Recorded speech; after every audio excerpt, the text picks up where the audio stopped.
अंग्रेजी में लॉयर्स को मजाक में लायर्स भी बोलते हैं, लेकिन ये कांग्रेसी नेताओं पर एकदम सटीक बैठता है। और ऐसे ही कुछ लायर्स में सबसे पहला नाम है पी चिदम्बरम। 1992 में एनरॉन कंपनी ने महाराष्ट्र के ढोबाल में पावर प्लांट लगाने की प्लानिंग की, लेकिन स्थानीय लोगों के विरोध के कारण प्लांट नहीं लगा और एनरॉन ने तत्कालीन भारत सरकार पर 38,000 करोड़ के नुकसान की भरपाई का मुकदमा कर दिया, जिसके वकील कोई और नहीं पी चिदम्बरम थे। सोचिए, एक भारतीय नागरिक होते हुए भी क्या आप अपने देश के खिलाफ केस लड़ेंगे?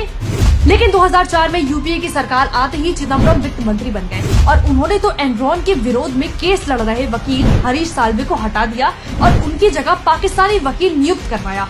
सोचिए, यूपीए सरकार को पाकिस्तान के सिवाय कोई और वकील नहीं मिला, जिसके बाद सरकार केस भी हार गई और वकील की 1400 करोड़ की फीस के साथ साथ सरकार को एनरॉन का मुआवजा भी भरना पड़ा। यानी कि इतनी महंगी फीस सिर्फ हारने के लिए भरी गई, जबकि ये वही पाकिस्तानी लॉयर है जिससे हरीश जी ने सिर्फ 1 रुपए की फीस लेकर कुलभूषण यादव का केस जीता था। अभिषेक मनु सिंघवी भ्रष्टाचारियों से कांग्रेसियों का पुराना नाता है, इसलिए वो अपनी पार्टी ही नहीं दूसरों की पार्टी के चोरों का भी बचाव करने में पीछे नहीं रहती। कांग्रेस के वरिष्ठ नेता और वकील अभिषेक मनु सिंघवी इन दिनों शराब घोटाले में लिप्त मनीष सिसोदिया के वकील के तौर पर केस लड़ रहे हैं, जिसके लिए आपने उन्हें करीब 25 लाख फीस के तौर पर दिए हैं। एक ऐसे इंसान का बचाव करना जो स्कूल खोलने की बजाय ठेके खोल रहा था, सरकारी राजस्व को नुकसान तो पहुंचा ही रहा था, सामाजिक नुकसान भी पहुंचा रहा था, लेकिन अभिषेक मनु सिंघवी को कोई शर्म या पछतावा महसूस ही नहीं हुआ। सलमान खुर्शीद, ये महाशय कितने बड़े देश विरोधी है, इसका अंदाजा आप इसी बात से लगा सकते हैं कि इन्होंने कोर्ट में आतंकी संगठन सिमी का बचाव किया था, बावजूद इसके कि यूपीए सरकार ने सिमी को बैन किया था। सलमान खुर्शीद ने उस पर लगा यूएपीए के तहत प्रतिबंध को हटाने की मांग की थी। सिमी वही संगठन है जिसने मुंबई ट्रेन में ब्लास्ट करवाया था, जिसमें 109 लोग मारे गए थे।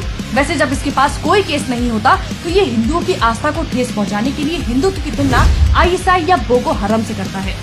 कपिल सिब्बल कोर्ट में 3 तलाक का बचाव करते हैं या पीएफआई जैसे संगठन के लिए लड़ते हैं। इलाहाबाद कोर्ट में अवैध मस्जिद का बचाव करते हैं, लेकिन राम मंदिर के विरोध में खड़े हो जाते हैं।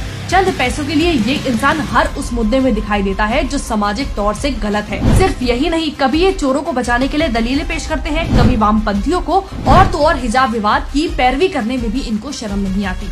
इससे साफ है कि कांग्रेस चाहे सत्ता में हो या सत्ता से बाहर, उसका एक ही असूल है, हमेशा देश विरोध, गलत का साथ देना। तो चाहे देश को इससे कितना ही नुकसान क्यों ना पहुँचे, इनकी जेबें भरती रहनी चाहिए।